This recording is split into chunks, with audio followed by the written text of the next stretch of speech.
rules and regs we're going to be talking about here apply across the entire United States. You're going to have to look at the state portion of your Allied exam cram in order to get your state-specific rules. So with that in mind, let's get started. Now I want to talk first here and give you a little basis for agency before we actually get into the mechanics of it.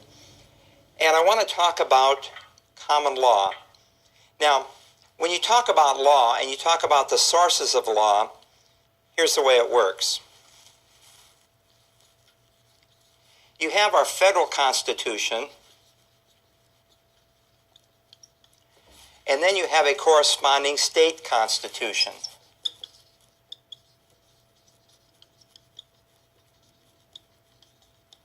So, for example, our federal Constitution gives us our private property rights. Our federal Constitution gives us those rights that we talked about in the bundle of rights. And then our state constitutions will give us other rights that are specific to that particular state. So the federal Constitution, the state constitution is the first source of law. Then the next source of law is going to be the federal statutes and the state statutes. Your Congress and the legislature are going to pass laws. For example, when we talk about fair housing, that's a federal statute. And later on we're going to talk about that, the Fair Housing Act of 1968, and then the additional additions to that. But those are federal statutes. If you talk about the IRS, that's a federal statute. If you talk about your state real estate commission, that's going to be a state statute, or the real estate law that you're going to have to learn for your particular state. That's going to be the state statute. Then we mentioned the IRS, but we have federal rules and regulations. We have state rules and regulations. And the IRS is a pretty good example on a federal level. The Congress says to the government, you're going to tax the people. Then the IRS interprets those laws and then says this is the way the form looks, or this is the way the tax is going to be. When you go to tax court, what you're challenging actually is you're not challenging the statutes, but you're challenging the IRS's interpretation of the rules and regs. And you may say, and you and your attorney or CPA, we interpret it this way, and the IRS interprets it another way. And that's what happens in tax court. Now, you also have rules and regs with your states. For example, your real estate commission or real estate department is going to make some rules and regulations. Probably one of those rules and regs is the amount of education you have to take before you can sit for your state exam. Well, that's the rules and regs. Keep in mind that the rules and regulations at both levels have the full force and effect of law. There's a good test question, right? The rules and regs have the full force and effect of law. Now, we've got the federal Constitution, the state, the federal statutes, the rules and regs as provided by those statutes, and then we have court cases. Now we've got court cases at both levels. Well, it's out of these court cases and out of the decisions that juries have made over literally centuries that we get common law. Okay? So that's our source of common law. Our source, it comes from the court cases and the way the cases have been decided for years and years and years and years. For example, you learn under fair housing that people that have AIDS are considered handicapped. Well, that's a Supreme Court ruling. That's common law. You're not going to find it in the statutes anyplace, but it came down from the Supreme Court and said people that have AIDS are considered handicapped. Same thing with recovering drug addicts. Under the law, they are considered handicapped. Which law? That's a common law. It came out of a court case again. Now, I gave you that basis to go a little bit further into agency here. So, when we start talking about agency, we actually go back centuries and centuries and centuries back to France. And literally centuries. We're going back to 1400, 1300, something like that. And what was happening in France at that time was, of course, everybody lived in the country. And if you're familiar with France, they always say, well, don't drink the water. Well, what do they drink then? They drink wine. And so what would happen is that the farmers would come into town to get their weekly supply of wine, and they would stop at the wine dealer,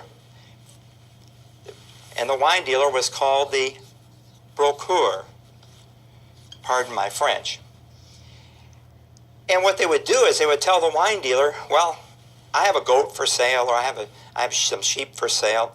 And the wine dealer would pass that information along to the next farmer that came in. Well, pretty quick, that wine dealer figured out, man, I should be able to make a little bit of money on this deal. I'm the middleman. I'm the advertisement, so to speak. And so the procureur, the wine dealer, kind of got in the center of these transactions. And as that system developed, the word procureur became anglicized, and you probably recognize it already, becomes our English word broker. And that broker became the middleman in those transactions. Well, of course, he goofed up once in a while, so he was sued, he was taken to court, and we started to develop a body of law, a body of common law that we call the law of agency. And that has evolved literally over centuries. And when the Pilgrims and the immigrants came to the United States and started settling in the United States, they brought that old English law with them. They brought it along for contracts, too. We looked at some of that, or we'll look at some of that as we get to contracts. Now, this broker then, as the court cases evolved, ended up with some specific duties. And we're going to talk about what agency means and some of those duties, etc. But you can't find those in statutes because the court and the common law has evolved those over centuries. Now, what's happened here in the last 20 years is we started to change common law with statutory law. And so when you get to the state portion of this exam cram, you're going to learn the state law that has to do with agency in your particular state and how your state has changed the common law with that statutory law. But in this portion of the exam cram, we're going to talk about the common law portion of it, because you're going to have to talk about the state-specific portion when you get to your state, the state portion of this exam cram. So, having said all that, or trying to have said all that, let's talk a little bit more about agency.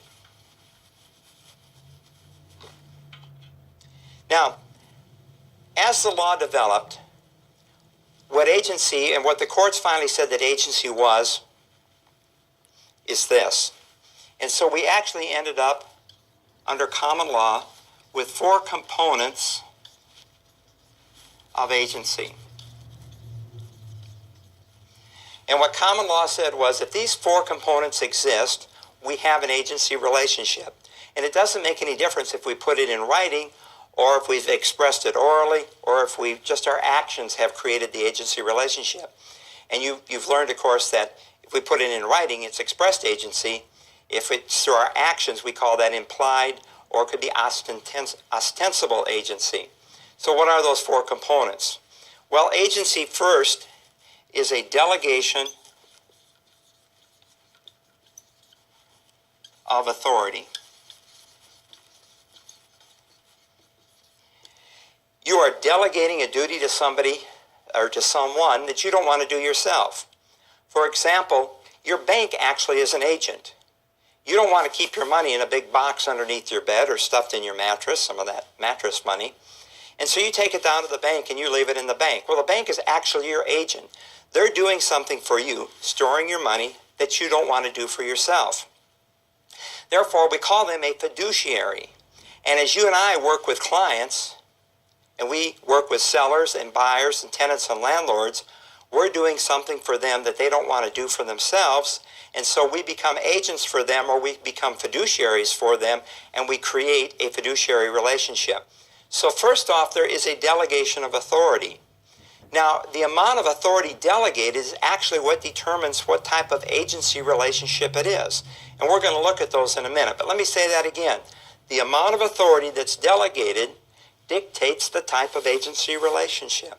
Now, secondly, the second component of agency, first off, there's a delegation of authority. Then there has to be an acceptance of that authority.